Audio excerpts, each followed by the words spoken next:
2010 সালে গুম হওয়া একাধিক ব্যক্তির পরিবারের সাথে কথা বলে তথ্য সংগ্রহ করেছেন গুম কমিশনের সদস্যরা।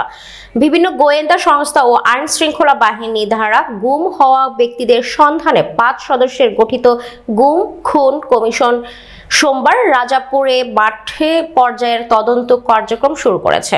বিচারপতি মোহাম্মদ ফরিদ আহমেদ শিবলি ও মোহাম্মদ নূর খান ঝালকাঠির রাজাপুর উপজেলার সাতুরিয়া এলাকার বেলায়েত জমাদ্দারের 2 ছেলে মিজান ও মোর্শেদ জমাদ্দার, ইন্দ্র পাশা এলাকার সালাম হাওলাদারের 2 ছেলে মোহাম্মদ অসীম ও মোহাম্মদ রাজীব হাওলাদার, দক্ষিণ সাউথপুর এলাকার নুরুল ইসলাম হাওলাদার এর ছেলে ফোরকান এবং পার্শ্ববর্তী কাউখালী উপজেলার পার সাতুরিয়া এলাকার মুরাদের বাড়িতে গিয়ে সরেজমিনে তদন্ত করেন কমিশন।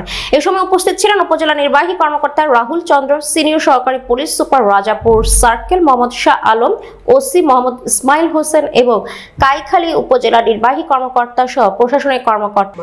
বড় ভাই দেশের থেকে ঢাকা গেছে, আর অসীম ভাই তারপর 4 মাস কোথায় ছিল, 4 মাস বাড়িতে ছিল। তারপর ঢাকা মেডিকেলে পাইয়ে আমরা যখন লাশ দেখছি তখন ওই কাপড় উঠাইছে, কাপড় উঠানো